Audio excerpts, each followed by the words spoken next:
once you know how to add and subtract fractions, the next thing we need to be able to do is to multiply fractions together. And the first skill in this section is to multiply fractions by whole numbers. Something like 3/4 times by 3, or multiplied by 3.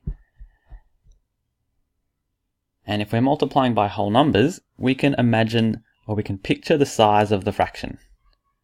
So here's a rectangle, and we'll shade in 3/4 of that rectangle.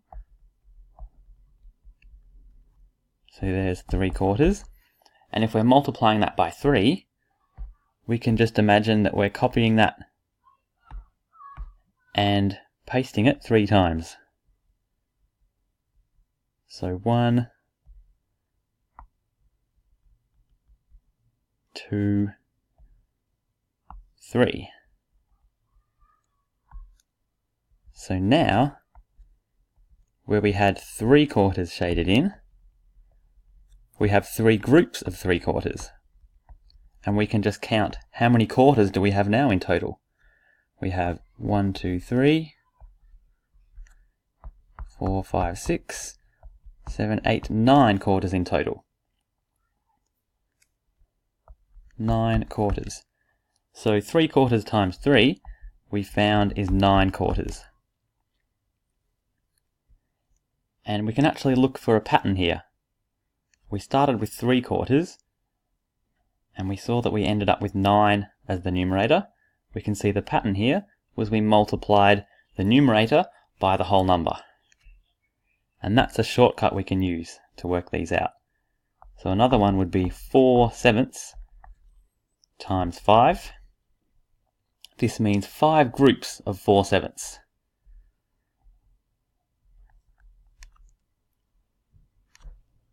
So again, we'll draw a rectangle to show our sevenths.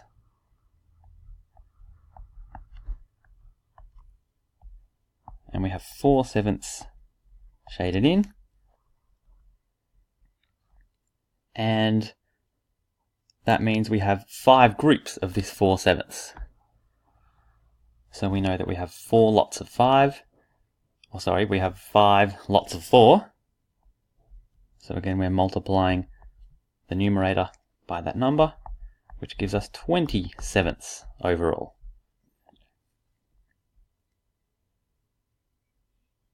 The next skill we need to be able to do is to multiply fractions by another fraction. So something like 1/2 times 4/6. And a good way to think of these is to imagine, instead of multiply, use the word of. So 1/2 of 4/6. And this lets us imagine the fraction again. So we're starting off with 4/6.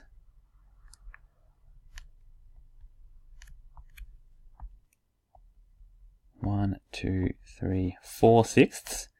And we want to find what's 1/2 of that shaded area. 4/6.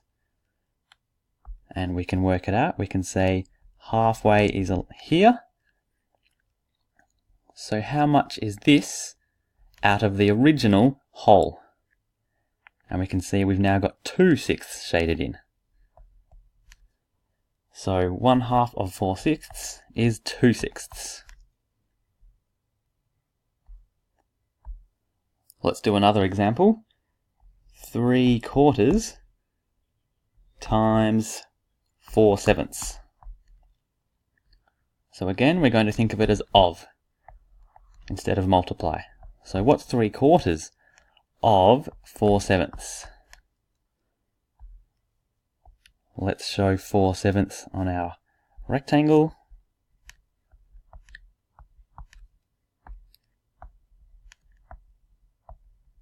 One, two, three, 4. So this is 4/7. And what is 3/4 of that section there? Well, this is already divided up into 4. So we have 1, 2, 3, 4 quarters, which means 3/4 of the way must be here.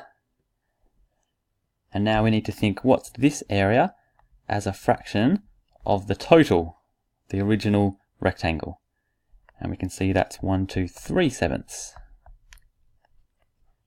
So 3/4 of 4/7 is 3/7.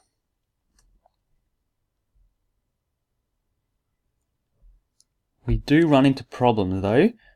They're not always that easy. So another example would be 1/2 times 3/4.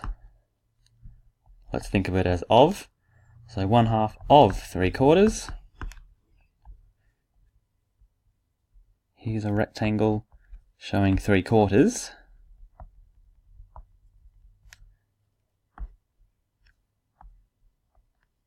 So that's 3/4. But what's 1/2 of that? So we need to, well, we can see that halfway along is here. And we've actually split up that quarter in half. So to work out this area out of the total, we actually need to split up all the other quarters into half as well. And now we're working in eighths. So we have 1, 2, 3/8 out of the total. So half of 3/4 is actually 3/8. And let's look at that as an equation. 1/2 times 3/4 equals 3/8. We can see, we might be able to notice a pattern. So if we look at the numerators, we had 1 and 3, and then it equaled 3. And with the denominators, we had 2 and 4, and we got to 8. So mathematicians have worked out a pattern, which is you multiply the denominators together, and you multiply the numerators together. And that is a shortcut when we're multiplying fractions. So let's go up and look at the other ones using our shortcut. We had 3/4 times 4/7. 3 times 4 and 4 times 7. We have 12 28ths. But that's different to 3/7, which we got before. Or it appears to be, but remember we always want to simplify. So can we find the highest common factor that we can divide by? We can divide by 4 for each one of these. Divide 12 by 4 and 28 by 4, and that gives us 3/7. So the shortcut was the same as using our picture. And let's practice it with the first one we did. 1/2 times 4/6. Multiply the numerator, multiply the denominator. That gives us 4/12. This isn't the same again, but hopefully we can find an equivalent fraction to simplify. The highest common factor here is 2. So let's divide both by 2. That gives us 2/6. Yes, it's the same as what we had before. So the shortcut for multiplying fractions together is multiply the numerator and multiply the denominator.